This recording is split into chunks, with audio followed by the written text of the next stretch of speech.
Hello and good morning, everyone. I welcome you all at Eduverse IES. I hope everyone is doing well. So, today is 2nd January 2024, and we are going to discuss important news and articles from The Hindu newspaper. So, let's see what important news we got today to discuss. But before starting the video, for PDF join Telegram channel Eduverse IES. Link आपको description box में provided है. Make sure video को and तक देखें so that सारी important news आपकी यहाँ पर कवर हो. तो चलिए स्टार्ट करते हैं और देखते हैं आज हमें क्या क्या डिस्कस करना है. Now first article is GST revenue growth dips to a 3 month low in December. अब देखिए यहाँ पर बात की जा रही है कि जो हमारा जीएसटी रेवेन्यू ग्रोथ है उसमें अभी हमें डिप दिखाई दिया है. यहाँ पर हमें थोड़ा सा हम कह सकते हैं कि जो जनरेशन जितना होना चाहिए, जितनी ग्रोथ होनी चाहिए उसके अकॉर्डिंग यहाँ पर उतनी ग्रोथ नहीं हुई है. So revenue cross 1,64,800 crore rupees last month. ये हमारा लास्ट मंथ का ग्रोथ है. About 1.8% lower than the amount collected in the November. तो अगर हम नवंबर की बात करते हैं तो नवंबर में जितना हमने जीएसटी का रेवेन्यू यहाँ पे कलेक्ट किया था उसके कंपैरिजन में दिसंबर में जो हमने कलेक्ट किया तो दिसंबर में कितना कम है, यहाँ पर 1.8% यहाँ पर हमारा जीएसटी रेवेन्यू कलेक्शन यहाँ पर कम है. ओके, सो अभी यहाँ पर ये कहा जा रहा है कि दिसंबर में जो हमारा 3 मंथ की अगर हमका ग्रोथ देखें तो दिसंबर में हमें सबसे ज़्यादा लो हमने यहाँ पर क्या किया है, जीएसटी रेवेन्यू का यहाँ पर आपका ग्रोथ हुई है. ओके, नेक्स्ट मूव करते हैं. सो नेक्स्ट आर्टिकल ये आपके लिए इंपॉर्टेंट हो जाता है. Expo set in orbit to study black holes neutrons stars. अब देखिए यहाँ पर क्या हुआ है, इसरो कल आपकी 1 Jan 2024 था. इंडियन स्पेस रिसर्च ऑर्गेनाइजेशन ने न्यू ईयर के साथ हमने क्या किया, पीएसएलवी क्या है, आपका एक लॉन्च व्हीकल है. लॉन्च व्हीकल क्या होता है, जैसे कि हमने सुना होगा पीएसएलवी, जीएसएलवी, तो ये आपके लॉन्च व्हीकल्स हैं. लॉन्च व्हीकल्स मतलब इनके ऊपर हमने सैटेलाइट्स रखी, मतलब इनमें सैटेलाइट्स रखी और हमने उनको लॉन्च किया. अब ये क्या करेंगे, ये जो आपके व्हीकल्स हैं उन सैटेलाइट्स को ऑर्बिट तक पहुंचाने का काम इनका होता है. फॉर एग्जांपल अगर आपको किसी एक प्लेस से दूसरे प्लेस पर मूव करना हो तो हम अपने व्हीकल्स का यूज़ करते हैं, अपनी गाड़ी का यूज़ करते हैं. आपके पास कार होगी, आप मोटरसाइकिल होगी, साइकिल है, या फिर हम कभी कभार ट्रेन का यूज़ करते हैं या फिर एरोप्लेन का यूज़ करते हैं. तो जैसे यहाँ पे कंडीशन रहती हैं, जितना हमें डिस्टेंस कवर करना होता है उस बेसिस पर हम क्या करते हैं, व्हीकल्स का यूज़ करते हैं. तो अगर हम यहाँ पर बात करते हैं किसकी, स्पेस सेक्टर में, तो ये पीएसएलवी एंड जीएसएलवी क्या है, आपके लॉन्चिंग व्हीकल्स हैं जिनमें हम सैटेलाइट्स को यहाँ पे प्लेस करते हैं और उन सैटेलाइट्स को ऑर्बिट तक प्लेस करने का काम किसका होता है, इन लॉन्च व्हीकल्स का होता है. सो पीएसएलवी के द्वारा हमने देखा हमारा जो चंद्रयान 3 मिशन था उसे भी हमने पीएसएलवी के द्वारा ही लॉन्च किया है. आदित्य L1 मिशन आप सभी को इसके बारे में पता होगा, उसे भी हमने पीएसएलवी के द्वारा ही लॉन्च किया है. अब ये जो हमारा क्या है, एक्सपोसेट, इसमें मेनली हम बात करते हैं क्या है आपका C58 एक्सरे पोलरीमीटर सैटेलाइट. ये आपका मिशन था जिसको मंडे को पीएसएलवी के द्वारा से लॉन्च किया गया है.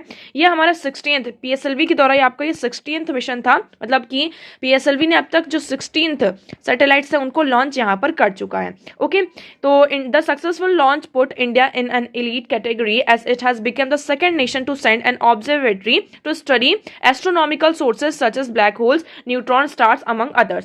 अगर हम इंडिया की बात करते हैं तो अब India became the second nation. इससे पहले अगर हम बात करते हैं तो नासा ने क्या किया था, जितने भी आपकी ये ऑब्जर्वेटरी स्टडीज होती, फॉर एग्जांपल एक चीज़ हम बात कर लेते हैं, जैसे कि हमारा चंद्रयान 3 मिशन था, हमने क्या किया, मून की स्टडी के लिए फॉर एग्जांपल चंद्रयान 3 मिशन को लॉन्च किया. आदित्य L1 मिशन, इसमें हमने क्या किया, जो सूर्य है आपका सन है उसकी स्टडी के लिए हमने यहाँ पर आदित्य L1 मिशन को लॉन्च किया. लेकिन स्पेस में और भी बहुत सारी चीज़ें जैसे कि आपके ब्लैक होल्स हो गए, न्यूट्रॉन्स हो गए, स्टार्स हो गए, इनकी स्टडी के लिए ये जो एस्ट्रोनॉमिकल सोर्सेस हैं इनकी एक ऑब्जर्वेटरी स्टडीज़ के लिए अभी तक ये जो काम करता था वो कौन करता था, आपका नासा करता था. और जो आपके यहाँ पे प्राइवेट प्लेयर्स हैं ये यहाँ पर उनकी स्टडी करते थे. लेकिन अब इसरो ने भी क्या किया है, इस मिशन को लॉन्च करने के बाद India became the second nation और हमारा जो एक इलीट कैटेगरी में हम आ जाते हैं तो इंडिया क्या हुआ, हमारा सेकंड नेशन बन चुका है. इससे पहले हम नासा की बात करते हैं. नासा का इमेजिंग एक्सरे पॉलीमेट्री एक्सप्लोर, ये उन्होंने क्या किया था 2021 में इसको लॉन्च किया था, जिसमें मेनली जो एक्सरे का एमिशन होता है ब्लैक होल्स के कारण, ब्लैक होल्स के और यूनिवर्स में जो भी यहाँ पे एक्सरेज हैं, जो भी यहाँ पे रेज हैं, उनकी स्टडी के लिए यहाँ पर ये भेजा गया था. Okay, so I hope this one is clear to you. Now next move करते हैं. नाउ नेक्स्ट मूव करने से पहले हम डिस्कस करेंगे हमारा आज का क्वेश्चन. तो आज का पहला क्वेश्चन है, consider the following statements regarding multi multi dimensional poverty index MPI के रिगार्डिंग आपके पास यहाँ पर कुछ स्टेटमेंट्स हैं and you have to tell how many of the statements are correct and incorrect. इसमें से कितने स्टेटमेंट्स आपकी करेक्ट हैं और कितनी इनकरेक्ट हैं। Now first statement is saying multi dimensional poverty index is release by world bank. क्या आपका MPI वर्ल्ड बैंक के द्वारा रिलीज किया जाता है। Second is the global MPI construct on indicators spanning health education standards of living. इसमें second statement में ये कहा जा रहा है कि जो ग्लोबल MPI है आपका मल्टी डायमेंशनल पॉवर्टी इंडेक्स, ये क्या करता है, इसके जो इंडिकेटर्स है वो किसके अराउंड है, आपका हेल्थ के, एजुकेशन और स्टैंडर्ड्स ऑफ लिविंग के। The MPI ranges from 0 to 1 and higher value implies higher poverty. इसमें ये कहा जा रहा है कि इसकी जो रेंजेस होती है कितनी होती है, 0 से 1 होती है। अगर इसमें आपकी वैल्यू हाई है तो इसका मतलब क्या है, उस कंट्री में आप उस प्लेस पर क्या है आपकी पॉवर्टी क्या करती है, हाई एम्प्लॉय करती है। ओके, तो इसमें आपको ये बताना है कितनी स्टेटमेंट्स आपकी करेक्ट है, ओनली 1, ओनली 2, ऑल 3, नन। तो कमेंट सेक्शन में कमेंट करके आप इस क्वेश्चन का आंसर यहाँ पर करेंगे। नाउ नेक्स्ट मूव करते हैं। So next question is consider the following statements. First one is the Reserve Bank of India Act 1934 gives RBI the sole right to issue bank notes in India. यहाँ पर हम किसकी बात कर रहे हैं, RBI की बात कर रहे हैं। Reserve Bank of India act हमारा 1934 है जो क्या करता है, RBI को एम्पावर करता है कि वो क्या कर सकते हैं, यहाँ पे जो बैंक नोट्स होते हैं उसको इशू कर सकते हैं इन इंडिया। तो क्या है आपका ये स्टेटमेंट करेक्ट है। Now second one, any change in design of currency note has to be approved by the RBI central board and the central government। अगर हम हमारी जो करेंसी है, नोट है, आप में चेंजेस होते रहते हैं, जैसे कि पहले आपके 100 की नोट्स कैसी थी, अब यहाँ पे 100 की नोट यहाँ पे चेंज होके आ चुकी हैं, 500 की चेंज हुई, 10, 50 जितनी भी नोट्स हैं, करेंसीज हैं आपकी, वो चेंज होती हैं। तो उसके लिए जो डिजाइन में चेंज होता है, फॉर दैट यहाँ पर किसका आपको अप्रूवल चाहिए, RBI सेंट्रल बोर्ड का और सेंट्रल गवर्नमेंट का यहाँ पे अप्रूवल की जरूरत होती है। तो क्या ये स्टेटमेंट आपकी करेक्ट है। Third one is the RBI department of currency management headed by RBI governor has the responsibility of administrating the core function of currency management. इसमें थर्ड स्टेटमेंट ये कह रहा है कि RBI का जो डिपार्टमेंट है करेंसी मैनेजमेंट, ये किसके द्वारा हेड होता है, आपका RBI के गवर्नर के द्वारा हेड किया जाता है।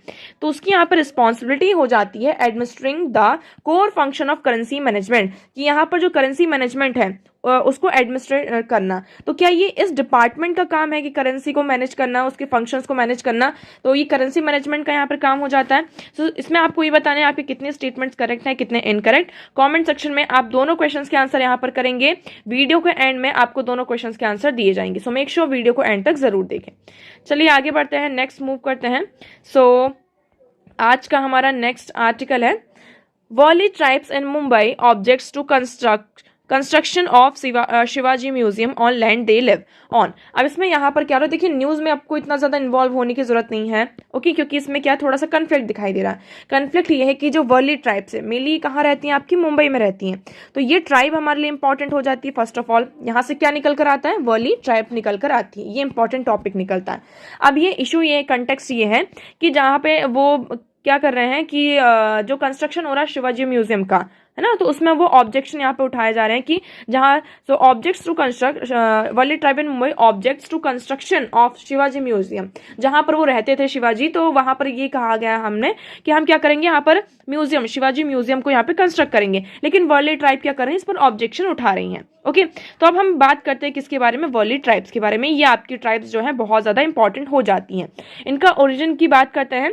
सो they are indigenous community primarily residing in western India's mountains and coastal region stretching across Maharashtra and Gujarat. ये आपकी वेस्टर्न इंडिया में मेनली पाई जाती है, माउंटेनियस रीजन में और कोस्टल रीजन में, और मेनली ये महाराष्ट्र और गुजरात में आपकी पाई जाती हैं। They spread across Thane, Nashik, Dhule district of Maharashtra, Valsad district of Gujarat, Karnataka, Goa, union territory of Dadar and Nagar Haveli, Daman and Diu. तो यहाँ पर आपकी वर्ली ट्राइब्स पाई जाती हैं। मेनली ये क्या है, एमनिशिप्स हैं, नेचर को वर्शिप करती हैं, मतलब नेचर की पूजा करती हैं।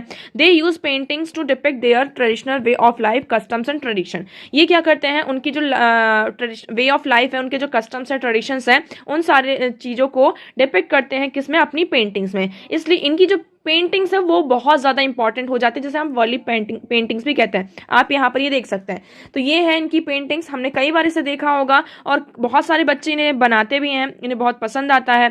ठीक है, तो ये आपकी इसमें मेनली क्या करते हैं, जो सर्कल होता है और ट्राइंगल होता है, इसका यूज़ करके, और जो लाइन्स होती हैं इनका यूज करके सर्कल्स में और इस तरीके से वो क्या करते हैं, पूरा डिपिक्शन करते हैं और पेंटिंग्स अपनी ड्रॉ करते हैं। मतलब इसमें देखेंगे till the 17 the art form the remain confined to the representation of joy and happiness of the Warli tribes live. It was traditionally practice by women. जो विमेन है मेनली उनके द्वारा इस आर्ट को प्रैक्टिस किया जाता था। मेथड्स क्या है इसमें, वो एक पहले जो काउ डंक होता है आपका, उससे वो लेयर बनाती हैं, उसका एक कैनवास पूरा बनाती हैं। जब वो ड्राई हो जाता है आपका जो काउ डंक, और फिर उसमें क्या करते हैं, जो ब्राउन कलर मड होता है उससे उसको पेंट करते हैं, जिससे कि आपने देखा होगा इसमें ब्राउन कलर का बैकग्राउंड दिख रहा है आपको, तो उससे पेंटिंग की जाती है। फिर यहाँ पे जो आपकी बैम्बू स्टिक्स होती हैं उससे ब्रश वो लोग बनाते हैं, और आर्ट लाइन यहाँ पर क्या करते हैं, व्हाइट कलर का यूज करके यहाँ पे ज्योमेट्री में जैसे सर्कल, ट्राइंगल, स्क्वायर्स, इस तरीके के ज्योमेट्रिकल शेप्स हैं, इनका यूज यहाँ पर किया जाता है। तो these shapes are consider to be symbolic of different elements found in the nature which are the circle represent the sun and the moon. जैसे कि ये जो सर्कल है आपका, ट्राइंगल है, स्क्वायर है, ये क्या करते हैं, हमारे नेचर में डिफरेंट डिफरेंट एलिमेंट्स प्रेजेंट हैं। जैसे कि सर्कल को उन्होंने क्या रिप्रेजेंट किया, सन और मून की तरह यहाँ पर रिप्रेजेंट किया। तो इस तरीके से यहाँ पर है। और जो आपका ट्राइंगल है, ट्राइंगल इसको रिप्रेजेंट करता है कॉनिकल जो हमारे ट्रीज हैं। तो ये सारे नेचर के पार्ट हैं और उन्हीं से उन्होंने इंस्पायरेशन मतलब इंस्पायर्ड हुए हैं और इस तरीके की वो पेंटिंग्स को क्या करते हैं, ड्रॉ करते हैं। तो ये आपके लिए इंपॉर्टेंट यहाँ पर हो जाता है। नाउ नेक्स्ट मूव करते हैं। सो नेक्स्ट आर्टिकल इज, देखिए यहाँ पर हमने अभी इसरो के बारे में बात कर ली, ये आर्टिकल उसी से रिलेटेड है। नेक्स्ट आर्टिकल में हम देखेंगे ये जो आप हुथीज अटैक हुआ यूएस में, तो आपका ये वाला जो आर्टिकल है, और नेक्स्ट पेज पर आप देखेंगे आपको फिर से वही आर्टिकल दिखाई देगा, attacks in the Red Sea by the Houthis में हिट इंडियाज ऑयल ट्रेड। तो ये दोनों आर्टिकल को हम कंबाइन करके यहाँ पर डिस्कस करेंगे। ओके, नाउ इसमें हम बात करते हैं इस आर्टिकल की, रिस्पॉन्डिंग टू द न्यू कोविड-19 सब वेरिएंट्स। अब इस आर्टिकल की अगर बात करते हैं, इसमें मेनली डिस्कस किया गया, हमने देखे बहुत सारे आपके जो कोविड-19 का जो सब वेरिएंट है ना, इसमें रिस्पांस कैसा होना चाहिए हमारा, इसके बारे में डिस्कस किया गया है। अब आप सभी को पता है कि 4 years since the novel corona virus, आपका नोवल कोरोना वायरस 2019 से ही आ गया है, इंडिया में 2020 में आया था। फिर इसका नाम पहले क्या था, severe acute respiratory syndrome corona virus 2 और SARS-CoV-2 वायरस इसका यहाँ पर मतलब आपको दिखाई दिया। ये 31 दिसंबर 2019 में फ्रॉम चाइना से सबसे पहले इसकी रिपोर्टिंग की गई थी। फिर at the end of the 21 it was Omicron variant. यहाँ पर फिर आपको क्या दिखाई दिया, जो ये सार कोविड था इसके नए नए वेरिएंट्स आए। अब देखिए ये नेचर ही होता है वायरस का, क्योंकि जैसे जैसे उसके आसपास का इन्वायरमेंट चेंज होता है ना, चीजें चेंज होती हैं, तो वो अपने आप को क्या करता है, म्यूटेट करता है। इट मीन्स वो अपने आप में उसकी बॉडी में वो अपने आप को चेंज करता है, उसके जेनेटिक्स जो होते हैं वो चेंज होते रहते हैं। फॉर एग्जांपल अगर आप अभी यहाँ पर इंडिया में रहते हैं, इंडिया का जो क्लाइमेट है, इंडिया का जो इन्वायरमेंट है वो टोटली डिफरेंट है आप अगर यूएस में जाकर रहते हैं वहां से, है ना। तो अगर आप यूएस में जाते हैं इंडिया से, तो आपको वहां पर थोड़ा एडजस्ट होने में टाइम लगता है, बट एक टाइम पर क्या करते हैं आप अपने आप को वहां पर एडजस्ट कर सकते हैं, है ना, ऐसा होता है। तो इसी तरीके से ये जो वायरस होते हैं, जब वो किसी दूसरे इन्वायरमेंट के इम्पैक्ट में आते हैं या फिर उनका जो इन्वायरमेंट है, आसपास का जो सराउंडिंग्स है वो चेंज होता है, तो वो अपने आप को क्या करते हैं, यहाँ पे म्यूटेट करते हैं। तो ये हमें यहाँ पर इतना ज़्यादा टेंशन लेने की ज़रूरत नहीं है कि ये जो अभी नया वायरस आया है कि बहुत ज़्यादा मतलब कि डेंजरस हो सकता है। डेंजर कब होगा, पहले हमें इसमें ये देखना होगा कि कितने लोग यहाँ पर उससे ज़्यादा यहाँ पे उसकी सीवरिटी कितनी है, कितने लोग यहाँ पर उसकी वजह से एडमिट हो रहे हैं, यहाँ पर उसके कारण क्या डेथ हो रही है या नहीं हो रही है, क्या लोगों का जो इम्यून सिस्टम है वो यहाँ पर अच्छा वर्क कर रहा है या नहीं वर्क कर रहा है। तो जब ये सारे फैक्टर्स हमारे सामने आते हैं, उसके बाद हम यहाँ पर कंसिडर कर सकते हैं कि जो नया वायरस आ रहा है, आपका वेरिएंट आ रहा है, वो कितना सीवियर है, कितना स्ट्रांग है, हमें क्या एक्शन लेने की जरूरत है, कितनी एक्शन लेने की जरूरत नहीं है। ओके, तो अभी आपका कौन सा नया वायरस आया यहाँ पे, JN.1 है ना। तो ये आपका अभी नया जो वेरिएंट है वो निकल कर आया है। तो इस वायरस का जो बिहेवियर है पहले हमें उस पर फोकस करना होगा। The pandemic is over but the SARS-CoV-2 was and in circulating in all countries and all setting and will continue to do so for long and possibly forever। इसमें ही कहा जा रहा है कि अभी जो पेंडेमिक है वो ओवर हो चुका है, पेंडेमिक हमारा ओवर हो चुका है, लेकिन आपको जो SARS-CoV-2 है, ये जो वायरस है, आपको ऑल ओवर द वर्ल्ड हर एक कंट्री में सर्कुलेट होता हुआ नजर आएगा। आप न्यूज़ उठाकर देखेंगे अगर कोविड के बारे में, तो आपको आज इंडिया से देखने को मिल रहा है, कल आपको किसी दूसरी कंट्री से यहाँ पर एक ना एक केस जरूर देखने को मिलेगा। तो ये जो यहाँ पर कंट्रीज में सेटिंग्स चल रही है, मतलब कि आपकी जो वायरस की सेटिंग, जो सर्कुलेशन की सेटिंग चल रही है, आप उसको चेंज नहीं कर सकते और पॉसिबली आपको फॉरएवर यहाँ पर दिखाई देगा ही। ठीक है, तो इसमें ये कहा जा रहा है कि हम इसमें इतना ज़्यादा मतलब कि परेशान होने की ज़रूरत नहीं है। अब क्योंकि जो रीज़न के अकॉर्डिंग क्या होता रहता है, जो चेंजेस उसमें म्यूटेशन होते हैं, चेंज होते हैं। अब देखिए आपकी जो ज़्यादातर जो पॉपुलेशन है वो यहाँ पर क्या वैक्सीनेटेड है। अब हमें ये देखना है कि हमने जो वैक्सीन प्रोवाइड करी है क्या उस वायरस के अगेंस्ट में ये इम्यूनाइज है या नहीं है, इम्यूनिटी प्रोवाइड कर रही है या नहीं कर रही है। अगर ये जो हमने वैक्सीन प्रोवाइड की है उसके बाद भी उस वायरस का इम्पैक्ट हमारी बॉडी पर हो रहा है तो फिर ये हमारे लिए क्या हो सकता है, प्रॉब्लमेटिक हो सकता है। ओके, तो वैक्सीन का यहाँ पे क्या रिस्पॉन्स है उस पर हमें फोकस करना होगा। अब देखिए इसको हम कंटेक्स्ट में अगर रखते हैं तो इंडिया में कोविड के कारण तो डेथ हो ही रही है, ठीक है, हमने माना। लेकिन आप अगर दूसरी चीजें देखेंगे इंक्लूडिंग यहाँ पर हम बहुत सारे जो इंडिया की बात करते हैं, so put this every day in India an estimated 27,000 people died due to range of reasons that include old age. यहाँ पर हर एक दिन 27,000 लोगों की क्या होती है, डेथ हो रही है। किसके कारण, यहाँ पर एक तो ओल्ड एज के कारण, आपका जो टीबी है ना, हम बात करते हैं किसकी, यहाँ पर रेस्पिरेटरी जो आपकी डिसीज है ट्यूबरकुलोसिस के कारण यहाँ पर हर एक दिन 50 से 60 लोगों की जान जा रही है। अब आप यहाँ पर सोच सकते हैं, तो क्या हम यहाँ पे टीबी कर रहे हैं क्या, कि मतलब न्यूज़ को हमने बता दिया कि आज टीबी के कारण 50 लोगों की जान गई, आज टीबी के कारण यहाँ पे 60 लोगों की जान गई, 100 लोगों की जान गई। क्या हम ऐसा यहाँ पे डेली न्यूज़ में निकालते हैं? तो देखिए कई बार क्या हो जाता है, कुछ एक नया टॉपिक मिल जाता है आपके रिपोर्टर्स को, न्यूज़ रिपोर्टर्स को, तो वो क्या करने लगते हैं, उसके बारे में आर्टिकल्स और न्यूज़ यहाँ पर डिपेक्ट करने लगते हैं। लेकिन हमें देखिए, हम ये नहीं कह रहे कि आपका वायरस सीवियर नहीं है या फिर डेंजर नहीं है, हमें इस पर फोकस करना होगा और यहाँ पे प्रिवेंशन लेने होंगे, प्रिकॉशंस लेने होंगे। लेकिन हमारा जो अटेंशन है सिर्फ कोविड की तरफ ही नहीं होना चाहिए, और भी यहाँ पर जो जिसके कारण यहाँ पर डेथ हो रही है उन्हें हमें प्रिवेंट करने की भी जरूरत है। तो यहाँ पर हमें एक रिस्पॉन्सिबिलिटी है हमारे पास, हम गवर्नमेंट यहाँ पर डिनाई नहीं कर रही है, कोविड-19 के अगेंस्ट में हमें यहाँ पर एक्शंस लेने होंगे, न्यूसेंस यहाँ पे क्रिएट करने होंगे, एविडेंस और रियल टाइम डेटा हमें लेकर आना होगा, जिससे हम सिटीजन्स की जो सेफ्टी है उसको इंश्योर कर सकें, और जो फॉरवर्ड मैसेज है आपका वेरीफाइड जो मैसेज उसको फॉरवर्ड कर सके। हम यहाँ पे जो अनवेरीफाइड सोशल मीडिया में आपके मैसेजेस फॉरवर्ड होते रहते हैं, ये हमें सिटीजन्स की नीड है कि उनसे क्या करें, रिस्पॉन्सिबली यहाँ पे एक्ट करें। तो आई होप आपको ये आर्टिकल यहाँ पे पूरा क्लियर होगा। नाउ नेक्स्ट मूव करते हैं। So next article is reigniting the flame of India Korea defence cooperation. अब हम किसकी बात करें यहाँ पे, इंडिया और कोरिया। कौन सा Korea, south Korea, north Korea की बात नहीं करें, हम यहाँ पे साउथ कोरिया की बात करें। तो अभी यहाँ पे एक्चुअली हुआ ये है कि हमारे जो आर्मी के चीफ हैं, आर्मी स्टाफ के चीफ की बात करते हैं, जनरल मनोज पांडे जी, वो यहाँ पर साउथ कोरिया के विजिट में गए हुए थे। अब इस विजिट के कारण हमें यहाँ पर दिखाई दिया कि इंडिया कोरिया जो डिफेंस रिलेशन है उसको यहाँ पे स्ट्रॉन्ग करने की बात की जा रही है। अगर हम साउथ कोरिया की बात करते हैं तो साउथ कोरिया टेक्नोलॉजी के मामले में बहुत ही ज़्यादा आगे है। सिर्फ नॉर्मल टेक्नोलॉजी की हम बात नहीं कर रहे हैं, यहाँ पर डिफेंस सेक्टर में भी साउथ कोरिया के पास इतना पोटेंशियल है कि अगर साउथ कोरिया और इंडिया एक साथ आ जाते हैं तो मतलब हमारे लिए बहुत ही बेनिफिशियल होगा for the both the countries. लेकिन यहाँ पर मेनली प्रॉब्लम ये आ रहा है कि कोरिया का जो व्यू है इंडिया रीजनल रोल में, वो उसको यहाँ पर क्या कर पा रहा है, रिकॉग्नाइज नहीं कर पा रहा है। So the hurdle lies in the resistance on the Korea's government side to resist India's role in the region. India का जो इंडो पैसिफिक रीजन में रोल है, साउथ कोरिया क्या कर रहा है, उसको यहाँ पर रिकॉग्नाइज नहीं कर पा रहा है। तो ये थोड़ी सी हमारे लिए प्रॉब्लम बनती जा रही है। So it is incumbent upon Korea to comprehend that India is not merely the largest consumer of defence product. India सिर्फ लार्जेस्ट कंज्यूमर नहीं है, लेकिन इंडिया के पास यहाँ पर रीजनल पावर है कि वो इंडो पैसिफिक रीजन में क्या कर सकते हैं, पीस और स्टेबिलिटी को यहाँ पे उसमें कंट्रीब्यूशन, इंडिया का बहुत बड़ा कंट्रीब्यूशन हो सकता है इंडो पैसिफिक रीजन में।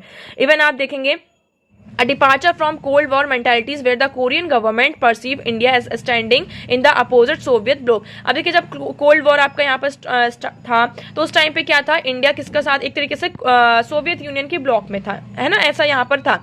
लेकिन इसी के कारण एक इम्पेरेटिव बन जाता है कि जो कोरिया मतलब इंडिया है वो अभी भी किसकी तरफ होगा, साउथ ब्लॉक की तरह, मतलब आप कह सकते हैं सोवियत ब्लॉक की तरह, रशिया की तरफ होगा। लेकिन इसमें हमें यहाँ पर देखना होगा कि अब जो टाइम है ग्लोबल पॉलिटिक्स है वो चेंज हो रही है। हमें यहाँ पर क्या देखना होगा कंट्रीज का कि जिससे हमें ज्यादा फायदा मिल रहा है, हमें उसकी तरफ यहाँ पर आगे बढ़ना होगा। So India's government side on weapon acquisitions and technology transfer from Korea while undeniably pivotal has tended to overshadow border strategic consideration. Similarly, the unwavering focus on the Korea defense establishment on profit-driven weapons sales to India devoid of strategic consideration may proven short-sighted in the face of fast-changing geopolitics dynamics. तो यहाँ पर आपकी जो geopolitics dynamics है वो बहुत ही तेजी से चेंज हो रही है। तो यहाँ पर क्या कर सकता है कोरिया, वेपन्स के साथ साथ यहाँ पे टेक्नोलॉजी को भी ट्रांसफर कर सकता है, सेल कर सकता है, जो कि उसके लिए बहुत ही ज़्यादा प्रॉफिट ड्रिवन होगा।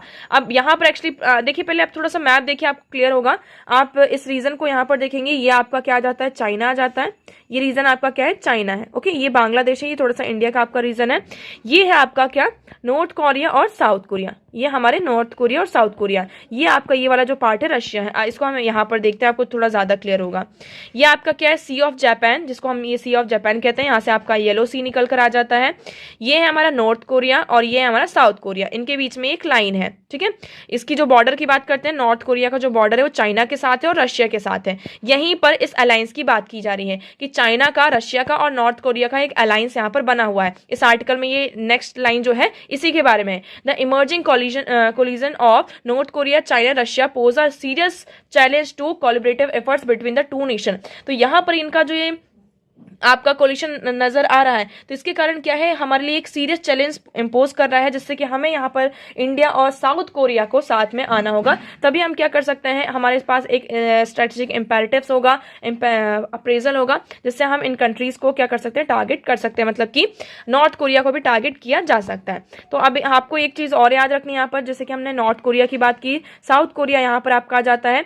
ये किसको यहाँ पर डिवाइड करते हैं, यहाँ पे 38 पैरेलल लाइन है, इससे यहाँ पर ये दोनों जो कंट्रीज है वो डिवाइड आपकी होती हैं। ओके, सो यहाँ पर आप देखेंगे पीस कीपिंग एंड एक्सरसाइज। देखिए, अगर हम इंडिया साउथ कोरिया की बात करते हैं, यूनाइटेड नेशन में इनकी पीस कीपिंग में एक्सपर्टीज हैं। यहाँ पर हम कोलैबोरेटिव एफर्ट्स ला सकते हैं, जॉइंट एक्सरसाइज यहाँ पर हो सकती हैं, जो कि बेस्ट आपकी प्रैक्टिस होगी ह्यूमैनिटेरियन असिस्टेंस में और डिजास्टर रिलीफ में। उसके बाद शेयर रिस्पॉन्सिबिलिटी हो सकती है दोनों नेशन की, जो भी आपके नेचुरल डिजास्टर्स हैं, जो वल्नरेबिलिटीज हैं, उनको एड्रेस किया जा सकता है। ये म्यूचुअल ग्रोथ में यहाँ पर क्या कर सकते हैं, जॉइंट एक्सरसाइज यहाँ पर इनहेंस कर सकते हैं, जिससे कि हमारी जो कैपेबिलिटीज हैं वो क्या होंगी, आपकी स्ट्रेंथन होंगी। Okay, so I hope this one is clear to you. Now next move करते हैं। सो नेक्स्ट आर्टिकल इज, हमने अभी बात की थी किसकी, रेड सी में। हुथीज ने यहाँ पर जो अभी रेड सी में अटैक किया है, उससे क्या हो सकता है, इंडिया का जो ऑयल ट्रेड है वो इम्पैक्ट हो सकता है। इसके बारे में यहाँ पर डिस्कस किया गया है। सो हुथीज क्या है, आपको यमन ईरान बैक्ड हुथीज एक ग्रुप है, जिन्होंने क्या किया, देखिए आप मैप देखते हैं, हमने ऑल्दो इसको कल यहाँ पर डिस्कस किया, बट एक बार फिर से डिस्कस करते हैं। हम इस मैप को देखते हैं, ठीक है। ये आपका यमन, आपको यमन यहाँ पे क्लियर हुआ। ये आपका आ जाता है, यहाँ पर हम किसकी बात कर रहे थे, ईरान की। ओके, सो क्योंकि ये क्या है, ईरान बैक्ड है, तो ये आपका क्या आ जाता है, ईरान आ जाता है। ये है हमारा गल्फ ऑफ एडन, अरेबियन सी। देखिए, अगर इसको मैप को यहाँ पर आपको दिख रहा होगा, तो ये है हमारा इंडिया, यहाँ से आपका ट्रेड होता है ना, रेड सी से हम जाते हैं, और आपका ये सूज कनाल यहाँ पर आ जाता है। तो ये सूज कनाल क्या है, एक तरीके से लैंड एरिया है, जिसमें हमने एक कैनाल बनाया हुआ है, कि इससे क्या होगा, पहले क्या होता था, हमें बहुत ज्यादा घूम कर जाना पड़ता था, है ना। ये जो पूरा रीजन है, यहाँ से ऐसे करके ऐसे फिर घूमकर यूरोपियन रीजन में जाना पड़ता था। इसलिए हम यहाँ पर इसका एक शॉर्टकट लेकर आए कि यहाँ पर हम क्या कर सकते हैं, इस लैंड में इजिप्ट जो आपका आ जाता है, तो इजिप्ट से हमने क्या किया, फिर हम डायरेक्टली कहाँ पहुंच जाते हैं, मेडिटेरियन सी में यहाँ पर पहुंच जाते हैं, और मेडिटेरियन सी से फिर वहाँ पे इजराइल और अदर कंट्रीज में हम पहुंच जाते हैं डायरेक्टली। तो यहाँ पर उन्होंने क्या किया, देखिए, जब से आपका ये पैलेस्तीन और इजराइल का गाजा वॉर स्टार्ट हुआ है, तो यमन ने कहा कि देखिए आप यहाँ से जाइए, हम यहाँ पर क्या करेंगे, हुतीज जो यहाँ पे ग्रुप बैठा है, हम इस पर अटैक करेंगे। तो यहाँ पर आपने देखा था जो इंडियन शिप्स है उनके ऊपर भी अटैक हुआ, यहाँ पर जो यूएस के कुछ शिप्स है उनके ऊपर भी अटैक हुआ। तो इसी के चलते यहाँ पर ये पूरा अटैक चल रहा है। तो ये क्या कर रहा है, इसमें प्रॉब्लम ये आ रही है कि जो हम ऑयल यहाँ पे परचेस करते हैं, और वो जो ऑयल हमने क्रूड ऑयल परचेस किया, उससे जो हमारे रिफाइन होकर जो रिफाइन पेट्रोलियम प्रोडक्ट्स बनते हैं, हम क्या करते थे, उसका इंपोर्ट इसी रास्ते से करते थे। तो ये क्या कर रहा है, हमारा जो ट्रेड है उसको यहाँ पर हिट करेगा, इम्पैक्ट करेगा। दूसरी बात यहाँ पर क्या आ जाती है, यहाँ पर इतना बड़ा प्रॉब्लम क्यों आ रहा है, और यूएस का इतना ज्यादा इंटरेस्ट इसराइल में क्यों है। इसराइल को हम बात करते हैं, सऊदी अरेबिया की बात करते हैं, इसराइल की बात करते हैं, तो यहाँ पर यूएस इतना ज्यादा इंगेज क्यों है, इतना ज्यादा इंगेज इसलिए है, अगर हम बात करें किसकी, इजराइल की। सबसे पहले ये आपका इजराइल है, ओके, ये हमारा यहाँ पर क्या है, आपका ये सुएज कनाल है। यहां से इजराइल ने कहा कि अगर आप इसको बंद करते हैं, उन्होंने कहा कि इजिप्ट ने कहा कि अगर आप ये वॉर यहाँ पर खत्म नहीं होता, क्योंकि हमने देखा था कि इजराइल ने क्या किया था, आपका जो ह्यूमैनिटेरियन एड था उसको यहाँ पर रोक दिया था। तो क्योंकि पूरा रेड सी यहाँ से जा रहा है। तो इजिप्ट ने कहा कि आपका जो सुएज कनाल है इसको हम रोक बंद कर देंगे।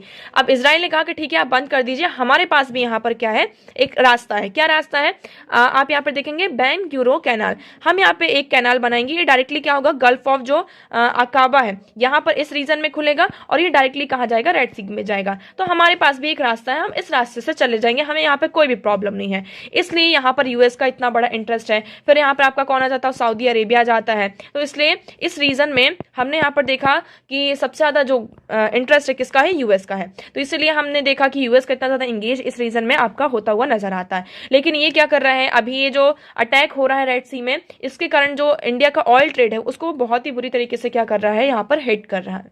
चलिए आगे बढ़ते हैं, नाउ नेक्स्ट मूव करते हैं। सो नेक्स्ट आर्टिकल है how radio carbon dating revolutionise science. अब देखिए रेडियो कार्बन डेटिंग क्या है, इसके बारे में आपको थोड़ा पता होना चाहिए। और ये आर्टिकल बहुत ही अच्छा सेल्फ एक्सप्लेनेटरी आर्टिकल है, आप इसको यहाँ पर एक बार पढ़ेंगे आपको सारी चीजें क्लियर हो जाएंगी। So from thermodynamics to GPS, from social system theory to studies of consciousness, time plays an essential role in how we study। यहाँ पर जो हमारी स्टडीज हैं वो धीरे धीरे चेंज हो रही हैं। अब हम रेडियो कार्बन डेटिंग की बात करते हैं। सबसे पहले हमें पता होना चाहिए व्हाट इज डेटिंग, DATING। यहाँ पर हम उस वाली डेटिंग की बात नहीं कर रहे हैं। डेटिंग यहाँ पर क्या है, is a method by which the age of an object can be determined. यहाँ पर हम डेटिंग का यूज करके क्या करते हैं, किसी भी ऑब्जेक्ट का जो डेट है, फॉर एग्जाम्पल ये कितने साल पुराना है ना, इसके बारे में हम क्या करते हैं, पता करते हैं। अब रेडियो कार्बन डेटिंग क्या होती है, इसमें हम जो रेडियो कार्बन से मेनली जो आपका कार्बन 14 आइसोटोप है इसका हम यूज करते हैं और आपका यहाँ पर क्या होता है, रेडियो कार्बन डेटिंग होती है। अब कार्बन 14 कैसे क्रिएट होता है, जो हमारी कॉस्मिक रेज होती हैं जब अर्थ के एटमॉस्फेयर से पास होती हैं, सो energetic streams of charge particle coming from source of outer space slams into the atoms of gases and release neutrons. तो यहाँ पर क्या होती है, जो आपके चार्ज पार्टिकल्स हैं आपके जो आउटर, फॉर एग्जाम्पल ये हमारा अर्थ है, यह आपका आउटर स्पेस है, यहाँ से एनर्जेटिक जो आपके स्ट्रीम्स के चार्ज पार्टिकल्स आते हैं कहाँ पर, आउटर स्पेस से आपके एटमॉस्फेयर में, अर्थ के एटमॉस्फेयर में। तो यहाँ पर क्या होता है, अर्थ के एटमॉस्फेयर में जो भी आपके पार्टिकल्स हैं, गैसेस हैं, तो जब ये इनसे यहाँ पर टकराते हैं एक तरीके से, आप ऐसे स्लैम्स होते हैं, तो ये क्या करते हैं, आपके न्यूट्रॉन्स रिलीज करते हैं। ये जो न्यूट्रॉन्स होते हैं क्या करते हैं, आपके जो नाइट्रोजन 14 है, नाइट्रोजन का एक आइसोटॉप है, इससे यहाँ पर क्या होता है, इंटरेक्ट करते हैं, जिसके कारण क्या होता है, आपका प्रोड्यूस होता है कार्बन 14 यहाँ पर प्रोड्यूस होता है। आपका यहाँ पे क्लियर हुआ है व्हाट इज कार्बन 14 यहाँ पे कैसे क्रिएट होता है, आउटर स्पेस से यहाँ पे एनर्जेटिक यहाँ पे स्टीम्स आई, चार्ज पार्टिकल्स आए, और उन्होंने क्या किया, जो हमारे एटमॉस्फेयर में नाइट्रोजन 14 के जो नाइट्रोजन के आइसोटॉप्स प्रेजेंट है उनसे यहाँ पे इंटरेक्ट हुए, और जब यहाँ पे इंटरेक्ट होते हैं तो आपका कार्बन 14 यहाँ पर रिलीज होता है।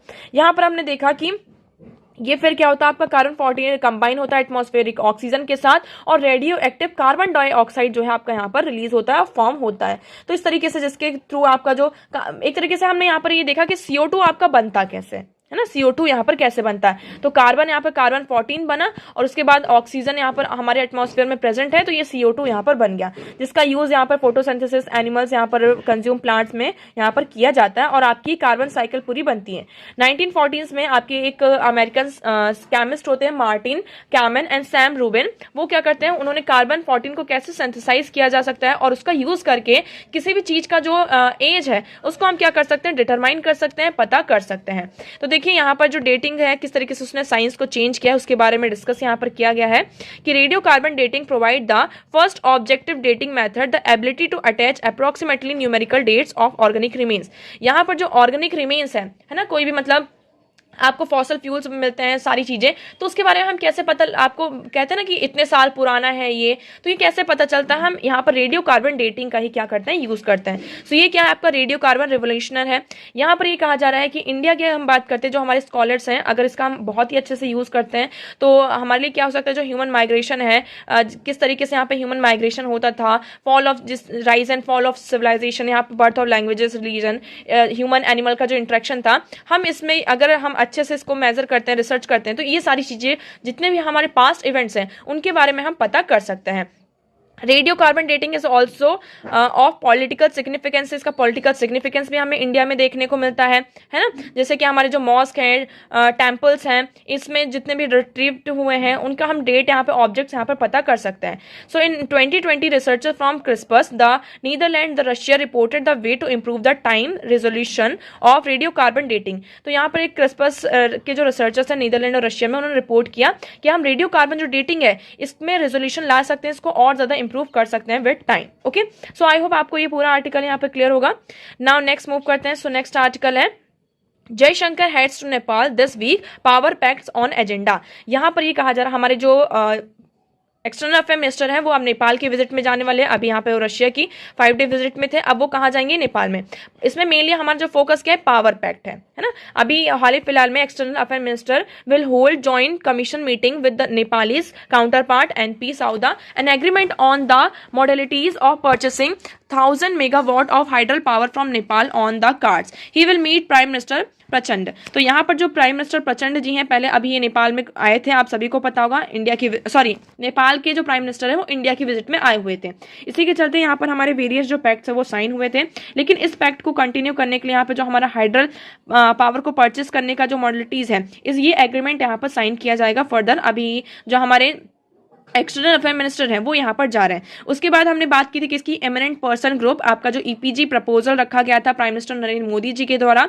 यहाँ पर जब उनकी फर्स्ट विजिट थी, है ना, 2014 में जब उनकी फर्स्ट विजिट थी, कि हमें क्या करना चाहिए, हमारा जो इंडिया नेपाल का 1950s का फ्रेंडशिप ट्रीटी है उसे हमें क्या करना चाहिए? रिवाइव करना चाहिए, जिससे कि हमारे जो बायलैटरल टाइज हैं वो और ज़्यादा इंप्रूव हो सके। तो देखिए अभी ये विजिट हुई नहीं है, होने वाली है। फर्दर इसमें क्या निकल कर आते हैं उसके बारे में हम डिस्कस करेंगे। नाउ नेक्स्ट मूव करते हैं। So next article is case by case exemption from new MNREGA payment system centre. तो यहाँ पर देखिए कांग्रेस, अब यहाँ पर हमने ये देखा कि 1 जनवरी आपकी कल की हमने बात की कि जो एग्जेम्पशन यहाँ पर दिया गया था, एक्सटेंशन यहाँ पर दिया गया था, अब ये खत्म हो चुका है।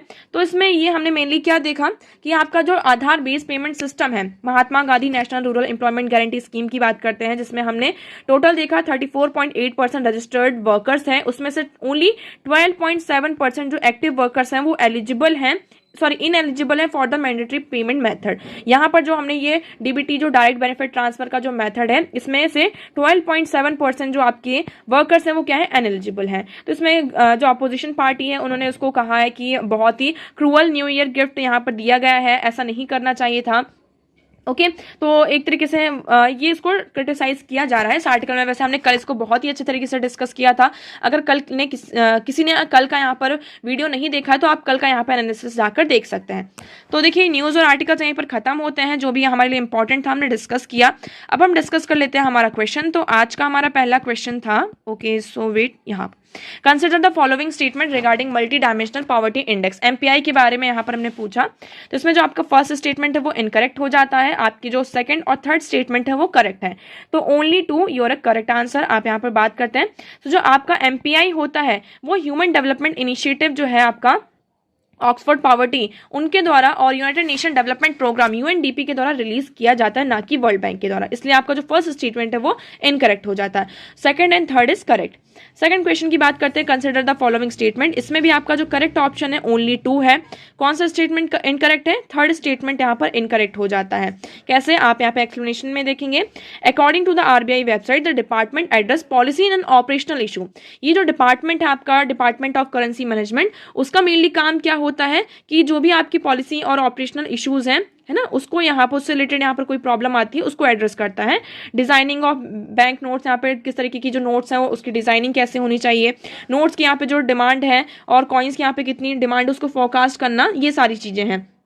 ठीक है, ना कि यहाँ पर अगर रिस्पॉन्सिबिलिटी यहाँ पर उनकी कुछ भी नहीं होती है कि वो किस तरीके से मनी का फंक्शन यहाँ पे मैनेजमेंट करना है। ओके, सो इसमें आपका जो थर्ड स्टेटमेंट है वो इनकरेक्ट हो जाता है। Only 2 statements are correct. So I hope आपको दोनों क्वेश्चन यहाँ पे क्लियर होंगे। तो आज के लिए इतना ही। मैं उम्मीद करती हूँ आपको सारी चीजें यहाँ पर क्लियर होंगी, but still if you have any doubt you can ask in comment section. आज का वीडियो कैसा लगा एक बार कॉमेंट सेक्शन में जरूर बताएगा। अगर वीडियो पसंद आया हो तो वीडियो को लाइक करना, चैनल को सब्सक्राइब एंड शेयर करना ना भूले। So that's for all today. Thank you so much for discussion.